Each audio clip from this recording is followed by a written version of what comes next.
Hello and welcome back to Let's Play Pillars of Eternity with me, Bring It On. Gonna make sure that Zealous Focus is turned on. We're ready for our first proper dungeon. Go up this way first.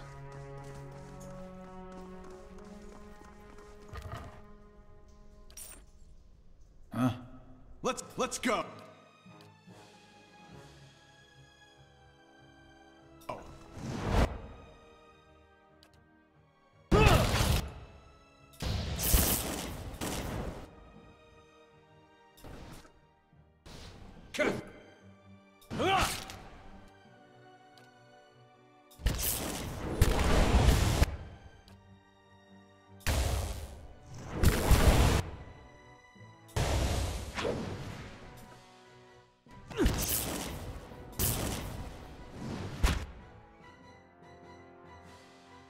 They're inflicting confused on my party members.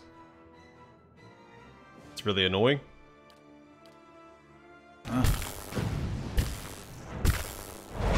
Especially this early on.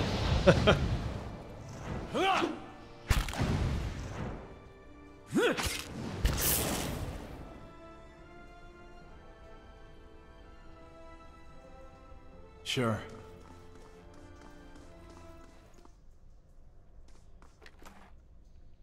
Alright, we did it. Nice and quiet.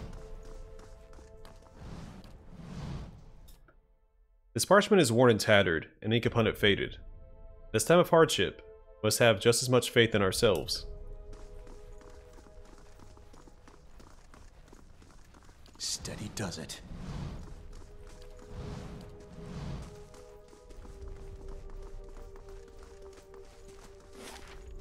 Alright, let's go down this way next. Throw in a quick save.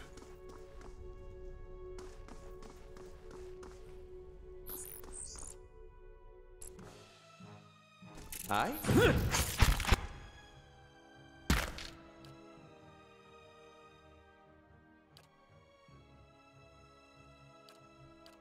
Hey.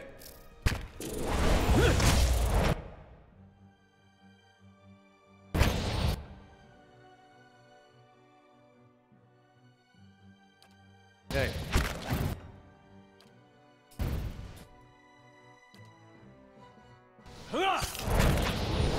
That's it.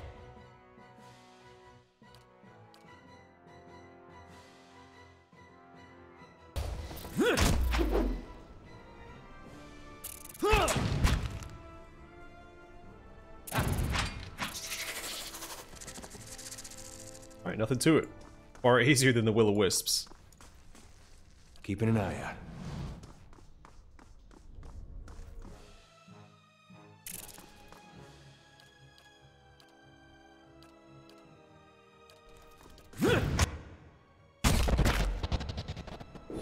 That's it.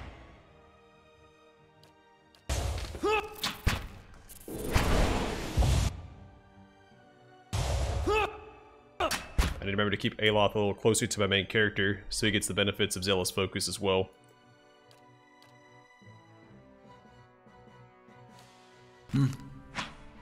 I'm stuck. How may I help?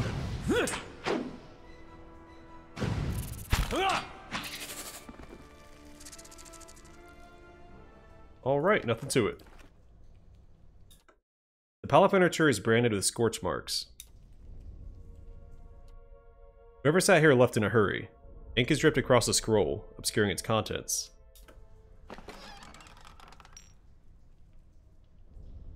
A letter home. Mother, I have asked Brother Edric to carry this letter to you, for he travels to New Heomar come morning. With him goes what coin I have, and I hope it will ease the surprise of an unexpected homecoming, for I mean to follow in a few days' time. Our village is much changed, and though I do not wish for you to worry, I do not feel it is safe to remain.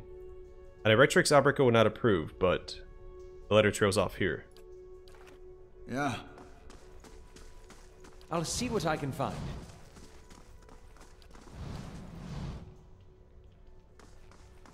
Keeping an eye out.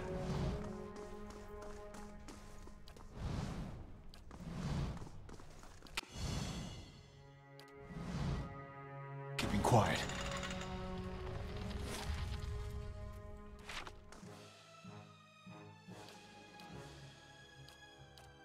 Hey.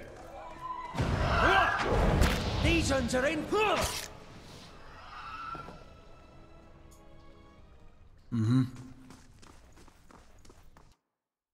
These collapsed stones are pocked with burrows and narrow crevices. Claw marks and dung mark the passage of beasts.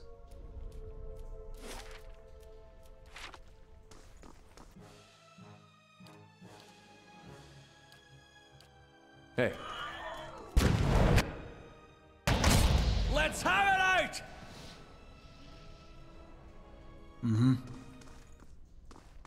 Laying low. Vermin have scoured these plates. The mold still grows in green-black clumps across the table.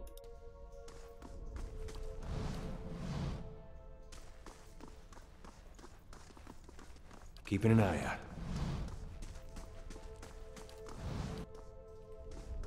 Shh.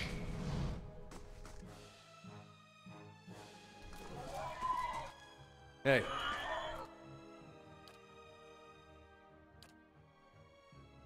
How may I...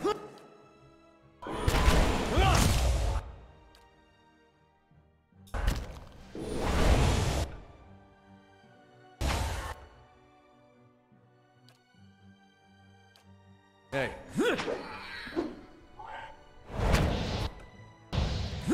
Hi? Sure.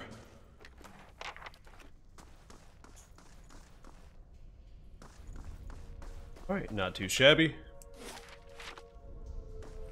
Nice and quiet.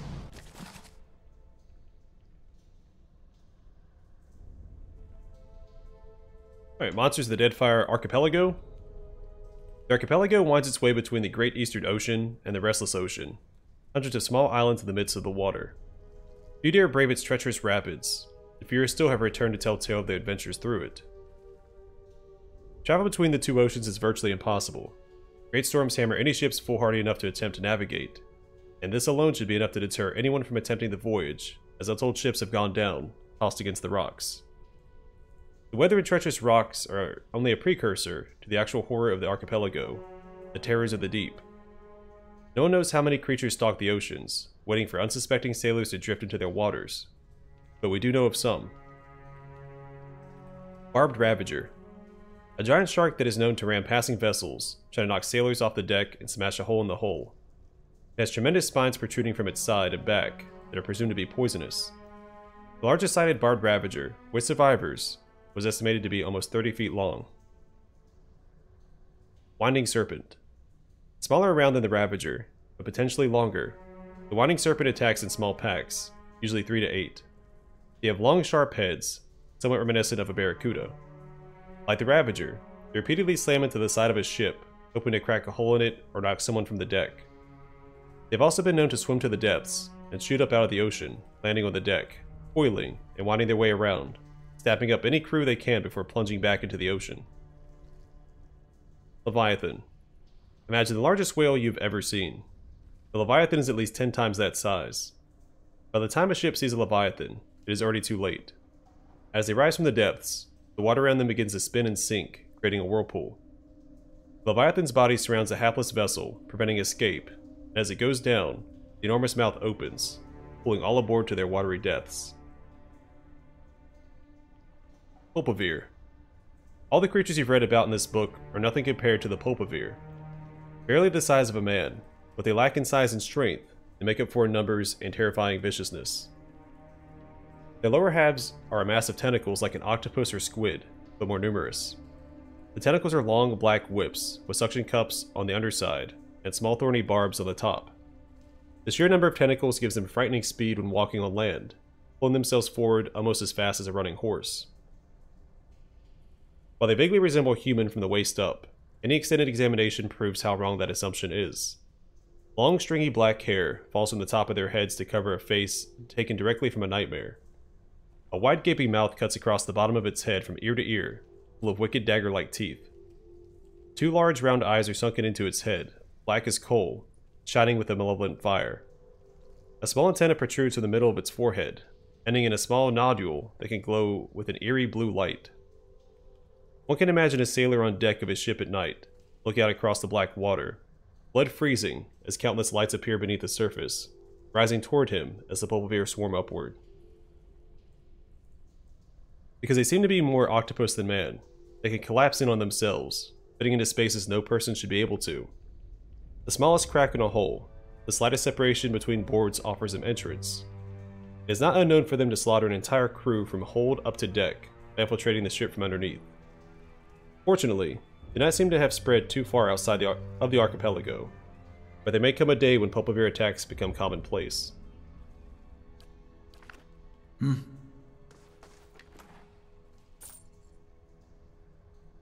Dunrid Row.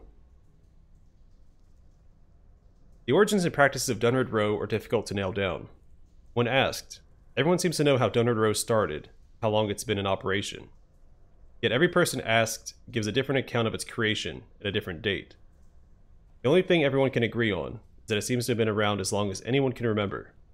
Without fail, everyone recalls hearing about the exploits of Dunrid Row when they were children. Aside from the organization being comprised of several special investigators, most of whom seem to be ciphers, and the fact they seem to have their hands in everything, they never admit to it. Anything reported about Dunrid Row walks the line between truth and outright hearsay.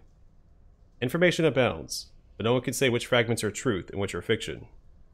I'll provide all I have uncovered and leave it to the readers to decide for themselves, as all of it feels both plausible and unbelievable at turns. The group is supposedly named after the street where its headquarters are located, in a building called Hadrat House. It is said in some circles, this is just the name they want people to think they're known by. Their real headquarters, people whisper, is elsewhere. Why would they do this? It's simple. It's far easier for them to infiltrate, to hide, to carry on behind the scenes if everyone is concentrating on Dunrid Row. Divert attention where you want people to look. You can act behind their backs with impunity. People who have had interactions with agents from Dunrid Row invariably describe them as unmemorable. No detail as to their appearance, behavior, or anything, beyond the fact that they were there, seems to stick with anyone. Are they truly nondescript, or do their ciphers use their powers to remain anonymous? As with so many questions regarding Dunrid Row, no one seems to know. While no specific details about the agents are ever reported, one fact that all people agree with is that they seem primarily to be Orlans and Glenfathan elves, though theories as to why this may be are many and conflicting. The presumed headquarters is supposedly run by Lady Edis Webb, but no one seems to be able to pinpoint the time of her arrival. The author was unable to locate a single person familiar with Dunrid Row who could remember a time when she wasn't around. Many things are hinted at behind closed doors about Lady Webb, but few are willing to elaborate, for it is rumored that although she has not left Hadrat House since anyone can remember, she is a cipher of tremendous power, and that she can read the thoughts of the entire city at will. Theories abound regarding her age, her reasons for what would seem to be a lifetime of seclusion, and even of her secret control over all of Defiance Bay, if not Deerwood itself. As with all other matters regarding the organization, no one seems to be able to say anything for sure.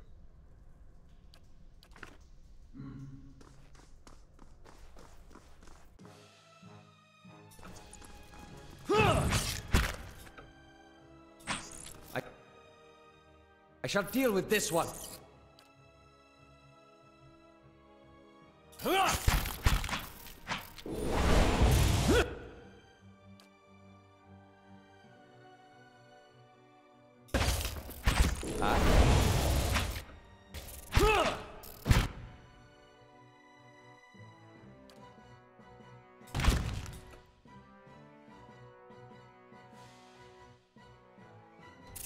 I'm stuck.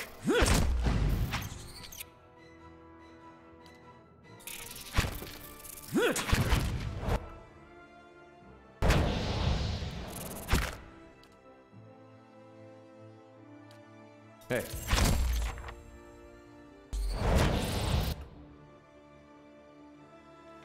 Hey.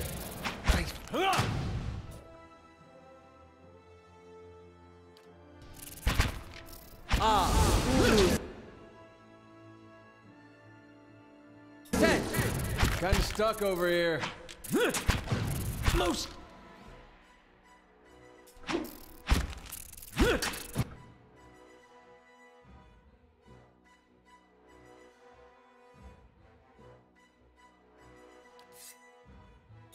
stuck.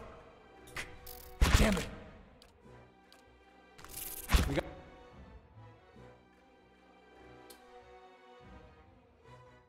It's a little inconvenient.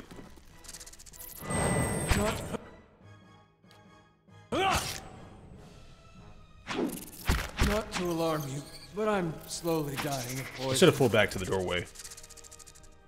Had all the spiders at bay, but I realized there were going to be that many of them.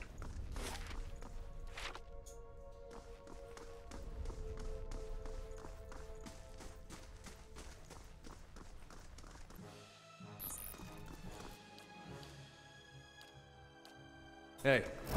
Hi. Whoops.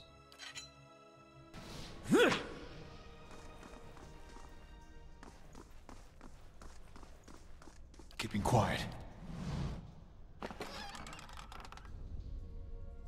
Initiate's note. Its parchment is relatively intact, but the ink upon it has faded. You can make out a few patches of careful, tidy script. Visitors to the ritual floor. That means visitors. Rectrix Obrica says, redemption for even these, or redemption. Orgot, or forgot, and struck the largest bell first, rather than second. The rest is illegible.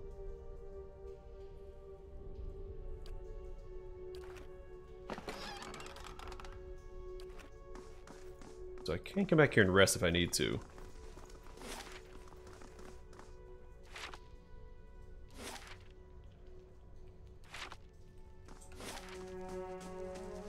Then we need to quite yet. Laying low. Laying low.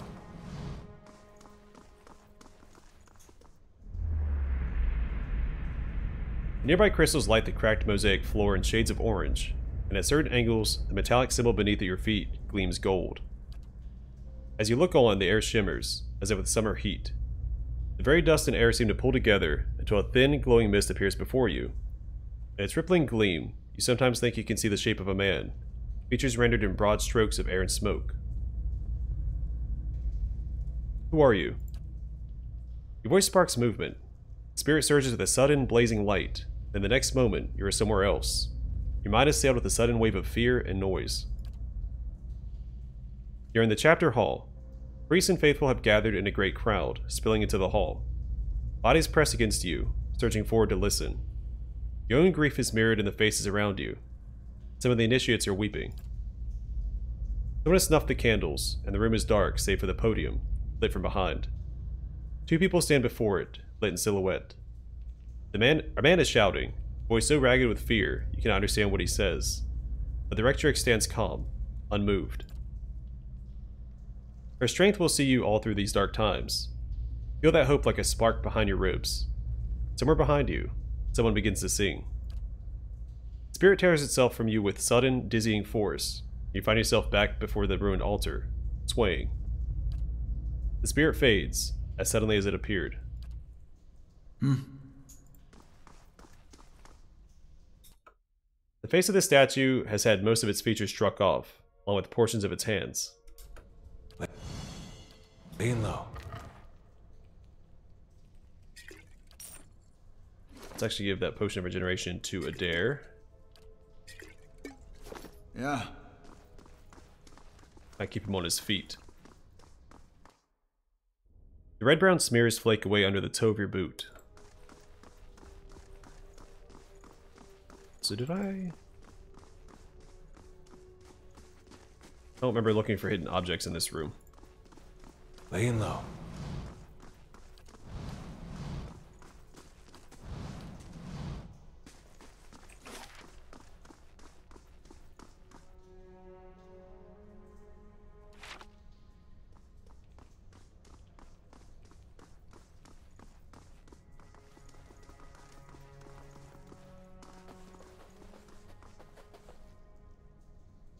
Let's go. Go.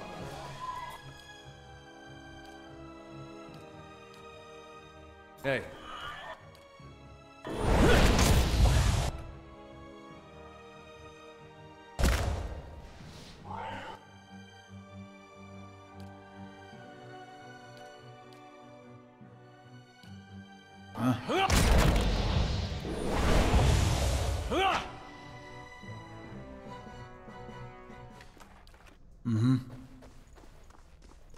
Laying low.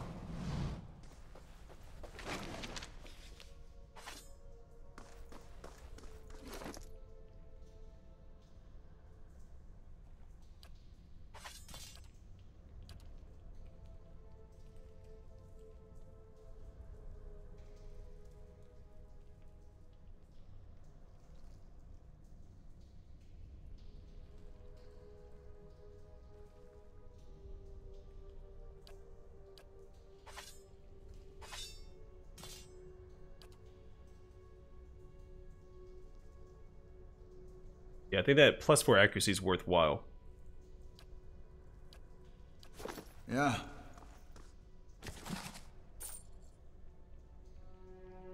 Alright, Deer Customs. Deer is a country rich with custom, and they are known for their strict adherence to them. The customs run the gamut from grand celebrations, like the Feast of Feasts, to mundane superstitions, such as ways to avoid death addiction.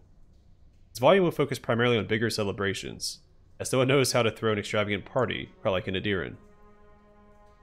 Feast of Feasts. The biggest and most important of all Adiran customs is the Feast of Feasts. This week-long celebration happens the first week of Funestu, Deep Summer, and is dedicated to honoring the life of the first Fairconing. Each day of the week is devoted to some aspect of the Fairconing's life, and there are very specific dishes to be served at each meal. Feast of Feasts originally began as a festival, celebrating the birth of the Fairconing's first son, and soon became a yearly occurrence during the week of his birthday. Currently, you can simply use it as an excuse for a party, and pull out all the stops in an effort to outdo the previous year. Unless you wonder, as I did, which Fairconing is honored during the Feast of Feasts, it is always the current Fairconing. Each Fairconing is the first and only Fairconing. Sweet Treat. A special custom that arose at some point during the Feast of Feasts. Sweet Treat started as a way to keep children occupied, so the parents could dine in peace. While it's still used for that today, significance has been added to it. Each treat is placed in a container, usually small metal boxes, hidden somewhere on the property. After everything has been hidden, the children are sent out to find the treasures. It is said now that the hidden treats represent Glenfathan artifacts, and the children are the explorers, bringing the riches back to their new and rightful owners. Carnival of the Mask. When the original colonists for Adir traveled to the new land to found the Deerwood, in the name of the Adiran Fairconing, they encountered the Glenfathan people. The Carnival of the Mask celebrates this meeting. Originally, it was merely a formal reenactment, as a play, of the tensions between the Glenfathans and Adiran settlers. It has since evolved into much more than that. Participants choose sides, and come dressed in elaborate outfits depicting which group they have decided to align themselves with, Adirans or Glenfathans. Everyone attends a masquerade ball, and this party replaces any semblance of the play that was presented. Winter's End. Winter's End was never anything more than an excuse for celebration. It hasn't changed in all the years it has existed in Adir. It takes place during winter dusk and lasts all 3 days. People use the time to reflect on the year, celebrate their lives, and remember the dead, especially those who have passed in the recent year.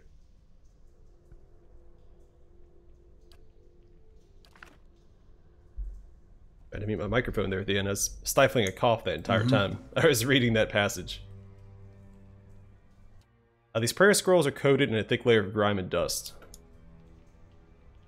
To His Grace, I write to implore. The rest of this letter is crossed out in several places, then abandoned altogether. Nice and slow.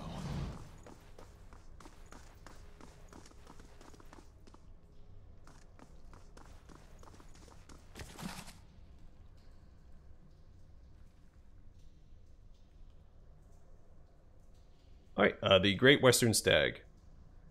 One day, Eothas was sitting on a wall, watching a cat play in the sun. A crystal, hung on a nearby tree, or in a nearby tree, had fragmented a sunbeam and scattered small motes of light on the ground. They danced around the cat, sliding over him as he frantically batted at them.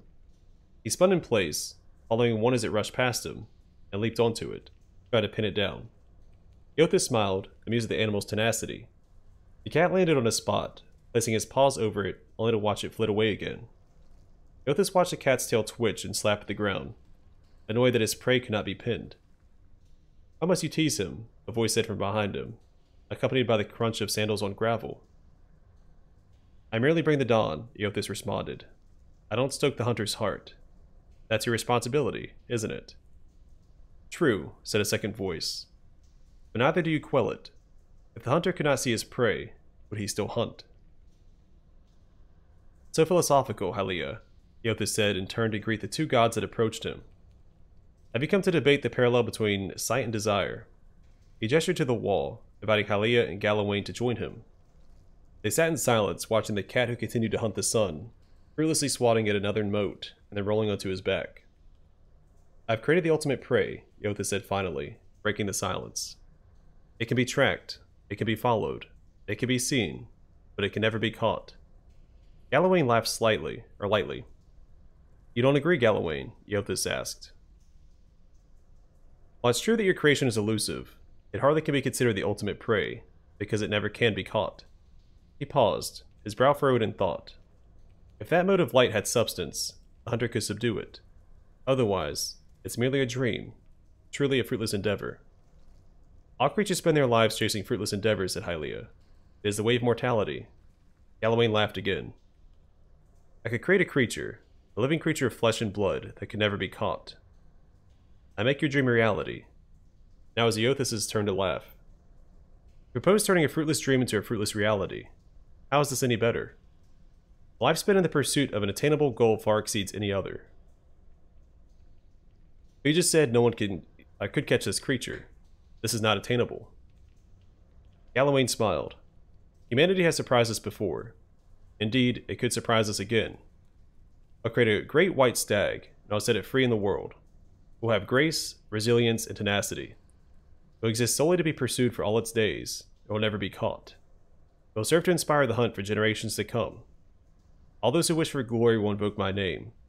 All those who hear its story will ask for my blessing in finding it. Hylia shook her head, and threw Galawain a bemused look. I do not believe this is possible. So I too make an offer. The person who catches this stag, and they will catch the stag, I'll bestow upon them its grace, resilience, and tenacity. Thrice blessed they will be. They ask for my blessing on the hunt, so they can obtain my boon. Galawain and Hylia took up arguing whose name would be invoked more when the hunt was on. Eothas sighed, a small smile playing at the edges of his mouth. He stood and looked to the sky. The sun had already started to hide itself behind the mountains. The cat, long ago tired of stalking the moats, had fallen asleep beneath the tree. He turned and looked at the other gods, deep in debate, and sighed again. I merely bring the dawn, he repeated as he made his way down the path. It is up to you. It is up to you to see what I reveal. I'm losing my spot when reading these. Alright, Book of Verses. The small volume of verses and psalms is somewhat battered, suggesting it used to be carried on someone's person. The pages are dog-eared and worn, and the gold threads which form the title of the book have begun to fray. The book tends to open to a particular section, where someone has marked a verse with a small blotch of ink. Enung, the bright star, spoke, and her voice was like a clarion cry, calling his soul forth. He knew her for the right hand of the shining god and was afraid. O wanderer, hear me, she spoke. You are known to us. Your deeds put you far from salvation. And he wept, for he knew that his sins lay bare before his great illumination. This great illumination. Then Sargamas spoke. His voice swept forth with heat and force of the bright day's sun. Jeez. Weep not, for the child of light has forgiveness even for you, if you will embrace him. Harpka knelt before them, then, resolved to save himself, and asked what he must do. And Modagun spoke. Her voice was like the songbird's final hymn, bidding farewell to the day's light. What darkness lies within you, you must cast into his light. Your sins will be burned from you, until you are newly formed, reborn into his keeping. So spoke Modagung. Bayanung warned him, saying, You have walked all these years into darkness, and must now return. You will find the path like treading fire. At every step you will be tempted to turn away. But no harm will come to you, if you keep your faith. I keep stumbling. I've been stifling coughs this entire time. I've got a tickle in my throat that just will not go away. Laying low.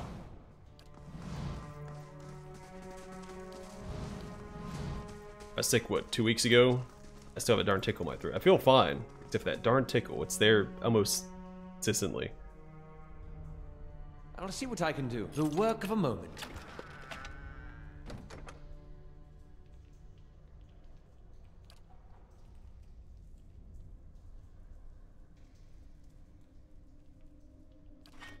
Wait, who did I equip the sword on?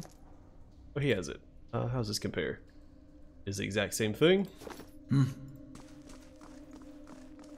Waste of lockpicks to me.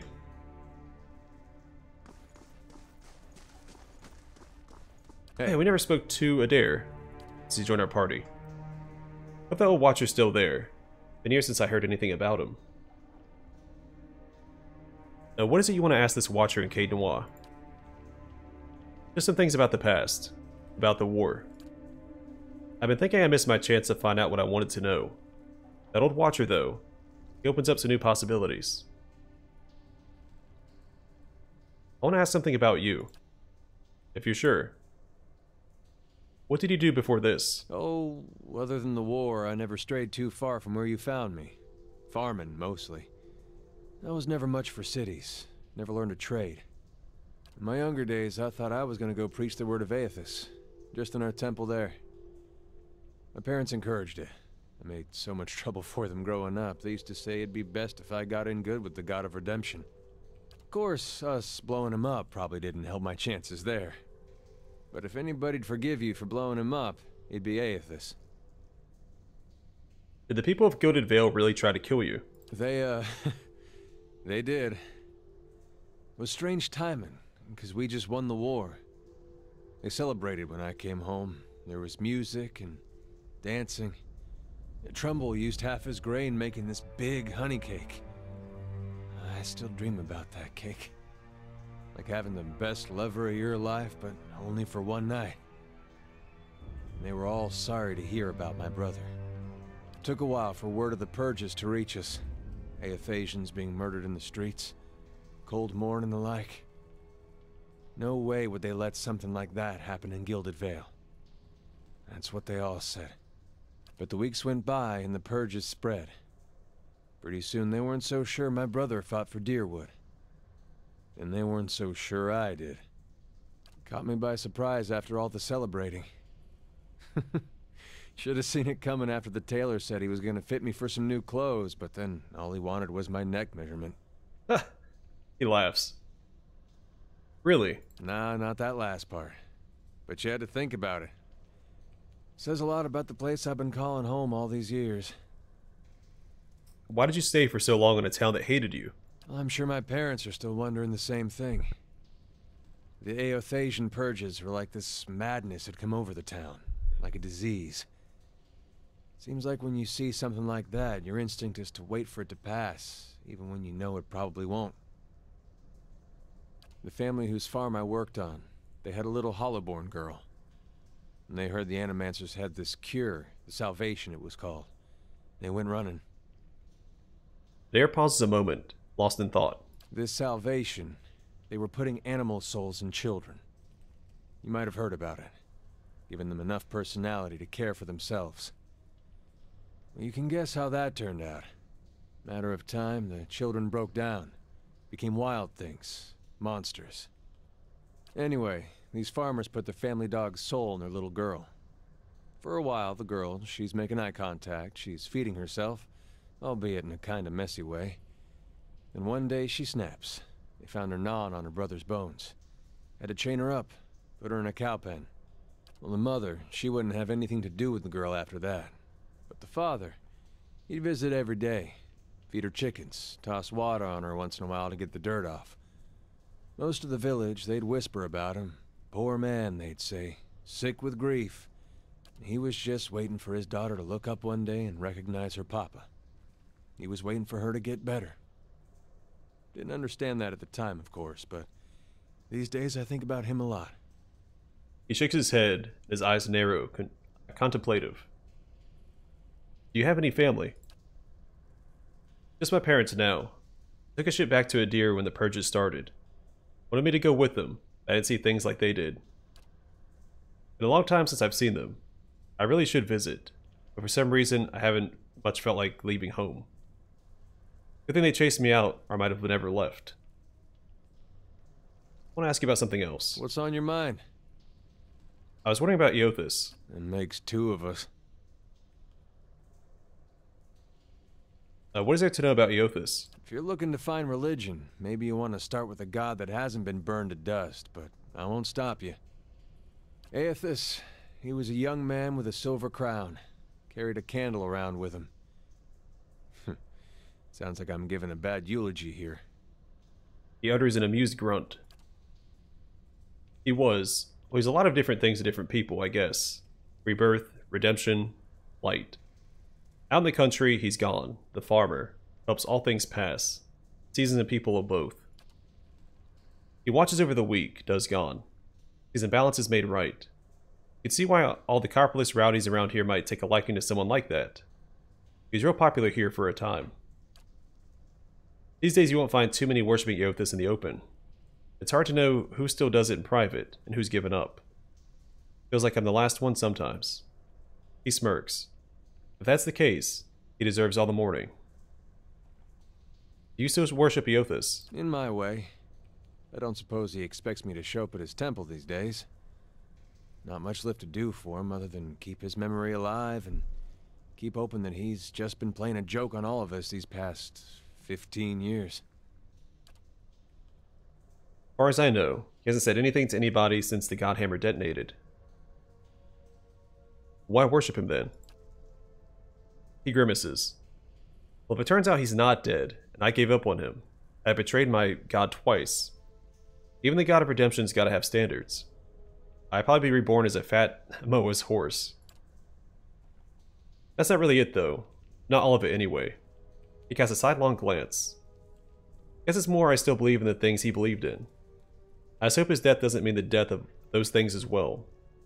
Sometimes it looks that way. Why did you choose to worship Eothas in the beginning? Raised that way. My family's been Eothasian going way back. Suppose it wasn't much of a choice at first. Don't know for sure why my family started worshipping him. Probably because of Gon looking after folks like us. He looks you in the eye, conspiratorial. It could just as well be that my ancestor did something so bad, only Eothas could forgive. They explain a lot about where I got some of my less respectable traits. Did you only worship him because that's how you were raised? Mm-mm. There was something I genuinely liked about Eothas. Always. Like he understood people better than the other gods. Knew all our flaws and weaknesses and accepted us for that. Folks are at their worst when they're afraid. A god like Eothas, he made you realize there was nothing to fear. Made you a better person. He shakes his head. Of course, he goes away for a few years, and look what happens. What made you think Widewind didn't speak for Eothas? Was his actions. Not when he started his rebellion, and not even when he took over Raed Saris. It was when he sent his armies into Deerwood. Up to that point, he was sticking up for his people. That's what Eothas does, at least the Gon part of him. Those farmers were starving, and the government didn't lift a finger. I figured if it wasn't Eothas himself, at least he had the right idea. Then he sent armies across the border, even crossed it himself in the end. Word was, he's chasing refugees that escaped the rebellion. Wanted to punish them, and punish us for allowing them to live here. That just didn't fit for me. Those are the deeds of a vengeful god. Skyn, or Woduka maybe. Or just a man who lost his sense. I still have trouble believing it. There's no one left to ask if it's true. Tell me about the purges. You sure you don't want to talk about something more pleasant? Like the War of Black Trees or the Legacy or something? Adair looks at you as though he's looking directly into the sun. It's eye-opening. It's just how naked you are when you've got no god to protect you. The Saints' War was a hard time to be a Deerwooden. People thought it was the end times. They talked big about how we're going to defeat a god. I don't think there was a man from here to the White March who didn't think he was going to die. It does something to you, thinking you're going to die at someone else's hands. There's a rage that comes. Indignation. Imagine a whole country full of that. Might have been Cold Morn that started it, down near the border. They let Wide Wind march right through, or right on through. The rest of Deerwood cursed their names till the end of the war. Some say it was the... So, I forget how to say this. Eothasians there that persuaded the town not to oppose the army. Others said it was just cowardice. It was like the legacy that way. No one knew the real reason. They just picked whichever one best suited what they wanted to believe. Either way, the town was burning before the first ashes of Eothas hit the ground. It felt good to the people here, to be in control after being so helpless. So the fire spread. A lot of us Eothasians went the way of our god. There are claims from the church of Magrin that she had actually commanded the purges. I found that hard to believe. It sounded to me like people doing what they wanted, wrapping their god around it like she was a cloak. Then again, that's what I thought about Widewind. What's on your mind? Huh? Alright. Caught up with Adair. Next episode, we'll continue exploring the Temple of Eothas, and yeah, just go from there. For now, thanks for watching. Hope to see you guys in the next one.